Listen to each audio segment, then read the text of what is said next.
ನಮಸ್ತೆ, ನಾನು ನಿಮ್ಮ ಸುಧಾ. ಎಲ್ಲರೂ ಹೇಗಿದ್ದೀರಾ? ಎಲ್ಲರಿಗೂ ಹೊಸ ವರ್ಷದ ಶುಭಾಶಯಗಳು. ನಮ್ಮ ಮನೇಲೂ ಹೊಸ ವರ್ಷ ಆಚರಿಸ್ತಾ ಇದ್ವಿ. ನನ್ನ ಮಗನೂ ನಮ್ಮ ಮನೆಯವರು ರೆಡಿ ಮಾಡ್ಕೊಂಡಿದ್ದಾರೆ ಎಲ್ಲನೂ. ನನ್ನ ಮಗ ನಿದ್ದೆ ಮಾಡ್ತಿದ್ದಾನೆ. ಹೊಸ ವರ್ಷ ಆಚರಿಸೋಕ್ಕೋಸ್ಕರ ಎಚ್ಚರ ಆಗಿ ಹೊರಗಡೆ ಎಲ್ಲ ಸೌಂಡಿಗೋಸ್ಕರನೇ ಎಚ್ಚರ ಆಗ್ಬಿಟ್ಟ. ಅಮ್ಮ ಏನಕ್ಕೆ ಇಷ್ಟು ಸೌಂಡು ಅಂತ. ಅಪ್ಪ ಹ್ಯಾಪಿ ನ್ಯೂ ಇಯರ್ ಅಲ್ಲನಪ್ಪ, ಅದಕ್ಕೆ ಎಲ್ಲರೂ ಎಚ್ಚರಾಗಿದ್ದಾರೆ ಅಂತ ನಾನು ಹೇಳಿಬಿಟ್ಟೆ. ಸೊ ಅವ್ನು ನಿದ್ದೆನೇ ಮಾಡಲಿಲ್ಲ. ಮತ್ತೆ ನೋಡಿ, ಎಲ್ಲ ರೆಡಿ ಮಾಡ್ಕೊಂಡು ಎಷ್ಟು ಕ್ಯೂರಿಯಾಸಿಟಿನ ಕಾಯ್ತಾ ಇದ್ದಾನೆ ಅಂದರೆ, ಟೈಮ್ ಯಾವಾಗ ಆಗುತ್ತೆ, ಯಾವಾಗ ಕೇಕ್ ಕಟ್ ಮಾಡ್ತೀವಿ, ಯಾವಾಗ ವಿಶಸ್ನ ಹೇಳ್ತೀವಿ ಅನ್ನೋ ಒಂದು ಇದರಲ್ಲೇ ಕಾಯ್ತಾ ಇದ್ದಾನೆ. ಆಯಿತಾ, ನಮ್ಮ ಮನೆಯವರು ಟೈಮ್ 12 ಗಂಟೆ ಆಯಿತು. 12 ಗಂಟೆ ಆಯ್ತಿದ್ದಂಗೆ ಕ್ಯಾಂಡಲ್ನ ಕಚ್ಚೋದಕ್ಕೆ ಟ್ರೈ ಮಾಡಿದರು. ಫಸ್ಟ್ ಟೈಮ್ ಆಗಲಿಲ್ಲ. ನೆಕ್ಸ್ಟ್ ಹಚ್ಬಿಟ್ಟು ಲಾಸ್ಟಿಗೆ ಹ್ಯಾಪಿ ನ್ಯೂ ಇಯರ್ನ ಆಚರಿಸೋಕ್ಕೆ ಶುರು ಮಾಡಿದ್ವಿ. ನನ್ನ ಮಗ ಹ್ಯಾಪಿ ನ್ಯೂ ಇಯರ್ ಹೇಳ್ತಿರ್ಲಿಲ್ಲ, ಹ್ಯಾಪಿ ಬರ್ಡೇ ಟು ಯು ಅನ್ನೋ ರೇಂಜಿಗೆ ಹೇಳ್ತಾ ಇದ್ದ. ಲಾಸ್ಟಿಗೆ ಅದನ್ನೇ ಮತ್ತೆ ಹೇಳ್ತಾ ಇದ್ದ, happy birthday to you new year ಆ ಥರ ಹೇಳ್ತಾ ಇದ್ದ. ನನ್ನ ಮಗಳಿಲ್ಲ, ನನ್ನ ಮಗಳು ಅಕ್ಕವ್ರ ಮನೆಗೆ ಹೋಗ್ಬಿಟ್ಟಿದ್ದಾಳೆ. ಹಂಗಾಗಿ ಅವಳೊಬ್ಳು ಮಿಸ್ಸಿಂಗ್. ನಾವು ಸಿಂಪಲ್ಲಾಗೆ ಆಚರಿಸಿದ್ದೀವಿ, ತುಂಬ ಗ್ರ್ಯಾಂಡಾಗಿ ಏನಿಲ್ಲ. ನೀವು ಸಿಂಪಲ್ಲಾಗಿ ಆಚರಿಸಿರ್ತೀರ ಇಲ್ಲ ಗ್ರ್ಯಾಂಡಾಗಿ ಆಚರಿಸಿರ್ತೀರ ಅಂತ ಕಮೆಂಟ್ ಮಾಡಿ ತಿಳಿಸಿ.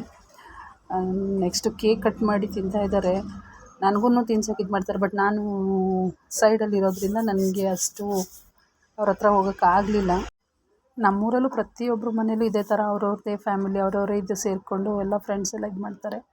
ಒಂದೊಂದು ಸಾರಿ ಎಲ್ಲ ಒಟ್ಟಿಗೆ ಊರವರೆಲ್ಲ ಸೇರಿ ಮಾಡ್ತಾಯಿದ್ವಿ. ಇತ್ತೀಚೆಗೆಲ್ಲ ಅವ್ರವ್ರದ್ದೇ ವರ್ಕ್ ಪ್ರೆಷರ್ ಇರುತ್ತೆ, ಅದು ಇದು ಅಂತ ಕೆಲಸ ಇರುತ್ತೆ.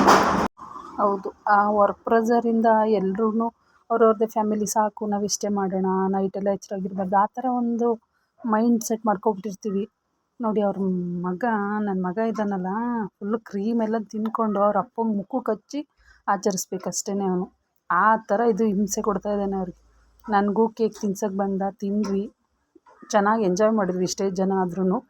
ಮತ್ತು ನಮ್ಮೂರವರು ಅಂದರೆ ನಮ್ಮ ಅಣ್ಣನ ಹೆಂಡತಿ ಅವ್ರ ಮಕ್ಕಳೆಲ್ಲ ರೋಡಲ್ಲಿ ಆಚರಿಸ್ತಾಯಿದ್ರು.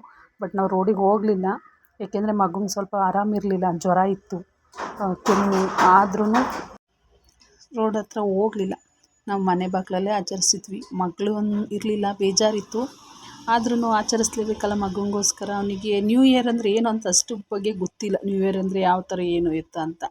ಆದ್ರೂ ಅವನಿಗೋಸ್ಕರನೇ ಆಚರಿಸಿದ್ದು. ಇಲ್ಲ ಅಂದಿದ್ರೆ ನಮಗೂ ಕೆಲಸ ಅವು ಇವು ಇರುತ್ತಲ್ಲ, ಹಂಗಾಗಿ. ಸೊ ನೀವು ಹೇಗೆ ಮಾಡಿದ್ರಿ? ಚೆನ್ನಾಗಿ ಮಾಡಿರ್ತೀರ ಅಂದ್ಕೊಂಡಿದ್ದೀನಿ. ದೇವರೆಲ್ಲರಿಗೂ ಒಳ್ಳೇದು ಮಾಡಲಿ, ಆರೋಗ್ಯ ಆಯುಷ್ ಕೊಟ್ಟು ಕಾಪಾಡಲಿ.